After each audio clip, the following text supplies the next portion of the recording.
ओम गण श्री महागणेशाय नमः। राधे राधे दोस्तों, कैसे हैं आप सब। दोस्तों, भाद्रपद पूर्णिमा से पितृपक्ष शुरू हो गए हैं। पितृपक्ष भाद्रपद पूर्णिमा से अश्विन मास की अमावस्या तक होते हैं। यह पूरे 16 दिनों के होते हैं। अश्विन मास की अमावस्या, जिसे सर्वपितृ अमावस्या भी कहा जाता है, उस दिन पितृपक्ष का आखिरी दिन होता है। पितृपक्ष को श्राद्ध पक्ष या कनागत भी कहा जाता है। शास्त्रों में पितृपक्ष का विशेष महत्व बताया गया है। माना जाता है कि इन 16 दिनों में पितृदेव पितृलोक से धरती पर आते हैं और अपने परिजनों द्वारा किए गए श्राद्ध पिंडदान तर्पण को ग्रहण करते हैं और तृप्त होकर अपने परिजनों को आशीर्वाद देते हैं। पितरों के निमित्त श्रद्धा पूर्वक कुछ अर्पित करना ही श्राद्ध कहलाता है। बिना श्रद्धा के श्राद्ध का कोई महत्व नहीं होता। शास्त्रों में पितृपक्ष का विशेष महत्व बताया गया है। माना जाता है कि यह दिन पितरों को समर्पित होते हैं। इन दिनों में पितरों के निमित्त जो भी पूजा, श्राद्ध या पिंडदान किया जाता है, उससे पितृ तृप्त होते हैं और प्रसन्न होते हैं। यह दिन पितरों को प्रसन्न करने के बहुत ही खास दिन माने जाते हैं। प्रसन्न करें। दोस्तों, पितृपक्ष का हर दिन खास होता है, लेकिन पितृपक्ष में पड़ने वाले शुक्रवार और शनिवार का बेहद खास महत्व माना गया है। शास्त्रों में कहा गया है कि पितृपक्ष के शनिवार और शुक्रवार को जो पूजा या उपाय किए जाते हैं, वह बहुत ही जल्दी शुभ फल प्रदान करने वाले होते हैं। भगवान विष्णु माँ लक्ष्मी जी को पितरों का देवता कहा जाता है, यानी कि पितृदेव कहा जाता है। और शुक्रवार का दिन धन की देवी माँ लक्ष्मी जी को समर्पित है। इसलिए पितृपक्ष के शुक्रवार के दिन माँ लक्ष्मी और पितृदेव को प्रसन्न करने के लिए जो उपाय किए जाते हैं, वह बहुत ही जल्दी शुभ फल प्रदान करते हैं। आज के इस वीडियो में हम आपको इन खास दिनों पर करने वाले 2 बहुत ही आसान और असरकारक उपाय बताने जा रहे हैं। इन उपायों को करने से भगवान विष्णु, माँ लक्ष्मी जी और पितृदेव की कृपा प्राप्त होती है।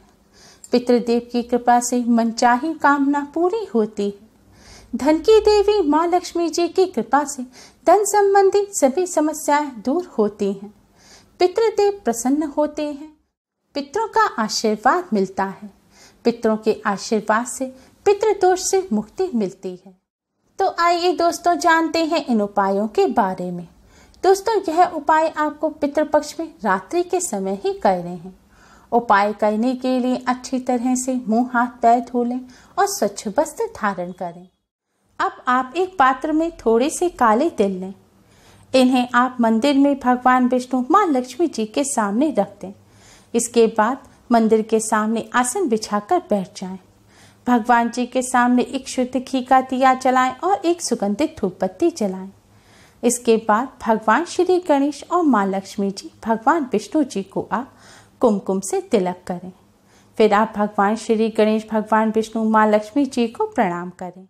अब आप भगवान जी को किसी फल मिष्ठान का भोग लगाएं। फल मिष्ठान ना हो तो शक्कर या मिश्री का भोग लगाएं। आप बताशे का भोग भी लगा सकते हैं। भोग लगाने के पश्चात अब आप भगवान विष्णु जी के महामंत्र का 108 बार जाप करें। मंत्र इस प्रकार है: ओम नमो भगवते वासुदेवाय, ओम नमो भगवते वासुदेवाय। मंत्र का जाप करने के पश्चात अब आप माँ लक्ष्मी जी के इस मंत्र का 108 बार जाप करें। मंत्र इस प्रकार है: ओम महालक्ष्मी नमः, ओम महालक्ष्मी नमः। मंत्र का जाप करने के पश्चात अब आप पितृदेव के इस मंत्र का 11 बार जाप करें। मंत्र इस प्रकार है: ओम पितृभ्य नमः, ओम पितृभ्य नमः। दोस्तों, मंत्र का जाप करने में अगर आपको परेशानी हो तो आप भगवान विष्णु, माँ लक्ष्मी जी और पितृदेव की चालीसा का पाठ करें। मंत्र का जाप करने के पश्चात अब आप भगवान श्री गणेश, भगवान विष्णु, माँ लक्ष्मी जी, पितृदेव को प्रणाम करें। इसके बाद अपने सभी कष्टों और संकटों को दूर करने की प्रार्थना करें। आपकी जो भी समस्या है वह भगवान जी के समक्ष कहें। अपनी सभी समस्याओं को दूर करने की प्रार्थना करें। धन संबंधी समस्या को दूर करने की प्रार्थना करें। व्यापार अच्छा नहीं चल रहा है तो व्यापार की उन्नति की भी प्रार्थना करें। प्रार्थना करने के बाद अब आप तिल के पात्र को उठाएं और इस पात्र को अपने सिर पर से 21 बार बारें, यानी कि 21 बार इस पात्र को आपको अपने सिर पर क्लॉकवाइज घुमाना है, यानी कि दाएं से बाएं की तरफ। तिल को सिर पर से उतारने के पश्चात अब आप इस तिल के पात्र को लेकर अपने घर के मुख्य द्वार पर जाएं और घर के मुख्य द्वार से बाहर अपने दाहिने हाथ की तरफ आप यह सारे तिल घर से बाहर फेंक दें। तिल फेंकने के पश्चात आप अच्छी तरह से अपने हाथ धो लें और अपने ऊपर गंगा जल का छिड़काव कर लें। लेकिन इस उपाय को करते समय इस बात का ध्यान रखें कि जब आप यह उपाय कर रहे हों, तिल फेंक रहे हों, तो कोई आपको देखे नहीं, कोई आपको टोके नहीं। इसलिए इस उपाय को आप रात्रि के समय ही करें। आपके कार्यों के ऊपर किसी भी प्रकार की कोई रुकावट होगी, किसी की बुरी नज़र होगी या आपके ऊपर कोई बुरी नज़र या नकारात्मक ऊर्जा होगी, वह सब तिल के साथ आपके घर से बाहर चली जाएगी। और जो तिल आपने फेंके हैं उन तिल पर अगर किसी का पैर पड़ जाता है तो उससे उस व्यक्ति को कोई नुकसान नहीं होगा। दोस्तों, पितृदेव को प्रसन्न करने के लिए, उनकी कृपा आशीर्वाद प्राप्त करने के लिए और पितृदोष से मुक्ति पाने के लिए करें यह आसान सा उपाय। इस उपाय को भी आपको शुक्रवार या शनिवार की संध्या काल के बाद ही करना है। इस उपाय को करने के लिए आप साफ मड़ा हुआ आटा लें। आटे में नमक नहीं होना चाहिए। अब इस आटे से एक दिया बनाएं। दिया बनाने के पश्चात आप 7 रुई की बाती बनाएं और इस दिए में 7 रुई की बाती लगाएं। रुई की बाती लगाने के पश्चात अगर हो सके तो इस दिए में शुद्ध घी भरें। शुद्ध घी ना हो तो आप सरसों का तेल भी भर सकते हैं। इसके बाद इस दिए में आप थोड़े से काले तिल डाल दें। दिया तैयार होने के बाद आप इस दिए को ले जाकर पीपल वृक्ष के नीचे रखें। आपको इस दिए को पीपल वृक्ष के नीचे इस प्रकार से रखना है कि दिए की जो बातियां हैं वह पीपल वृक्ष की तरफ होनी चाहिए। दिया रखने के बाद आप दिया जलाएं। दिया जलाकर आप दिए का पूजन कुमकुम और अक्षत से करें। अक्षत यानी कि साबुत चावल। थोड़े से कुमकुम और साबुत चावल आप दिए के ऊपर छिड़कें। इसके बाद भगवान विष्णु, माँ लक्ष्मी जी और पितृदेव को प्रणाम करें। दोस्तों, शास्त्रों में पीपल वृक्ष का विशेष महत्व बताया गया है। माना जाता है पीपल वृक्ष में भगवान विष्णु जी का वास होता है। माना जाता है कि पितृपक्ष के दौरान पितृलोक से आकर पितृगण पीपल वृक्ष में ही निवास करते हैं। इसलिए पितृपक्ष के इन 16 दिनों में रविवार को छोड़कर हर दिन पीपल वृक्ष का पूजन अवश्य ही करना चाहिए। दिया जलाने के बाद आप ओम नमो भगवते वासुदेवाय मंत्र का 21 बार जाप करें। इसके बाद पितृदेव के इस मंत्र का 108 बार जाप करें। मंत्र इस प्रकार है: ओम पितृभ्य नमः, ओम पितृभ्य नमः। मंत्र का जाप करने के पश्चात आप एक बार पितृ चालीसा का पाठ अवश्य ही करें। इस तरह पूजन करने के बाद अब आप भगवान श्री गणेश, भगवान विष्णु, माँ लक्ष्मी जी और पितृदेव को प्रणाम करें। भगवान विष्णु, माँ लक्ष्मी जी से अपने पितरों की आत्मा की शांति और मुक्ति की प्रार्थना करें।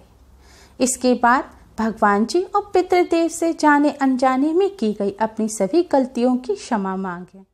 फिर भगवान विष्णु, माँ लक्ष्मी जी और पितृदेव से अपने सभी कष्टों और संकटों को दूर करने की प्रार्थना करें। पितृदोष से मुक्ति की प्रार्थना करें। प्रार्थना करने के पश्चात आप सीधे अपने घर आ जाएं।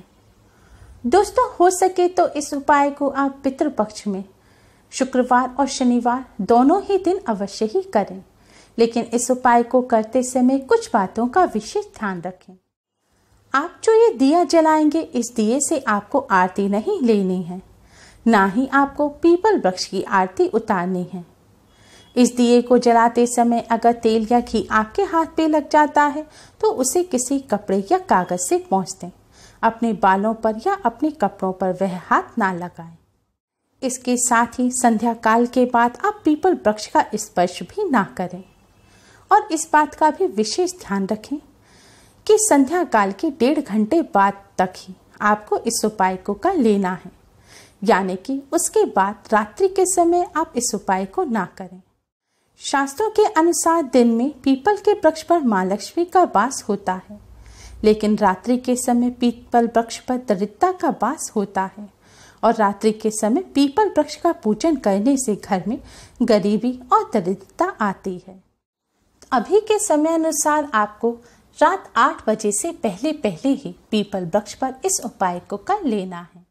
इस उपाय को करने से पितृदेव प्रसन्न होते हैं, पितरों को शांति मिलती है और पितृदोष से मुक्ति मिलती है। पितरों के आशीर्वाद से मनचाही कामना भी पूरी हो जाती है। पितृ सुख समृद्धि का आशीर्वाद देते हैं। उम्मीद है आपको हमारी ये वीडियो पसंद आई होगी। प्लीज़ लाइक करें। हमारे इस वीडियो को अपने फ्रेंड्स और रिश्तेदारों में ज़्यादा से ज़्यादा शेयर करें, जिससे वह भी इसका लाभ उठा सकें। हमारी और भी वीडियोस के लिए हमारे चैनल को सब्सक्राइब करना ना भूलें। Thanks for watching. Radhe Radhe.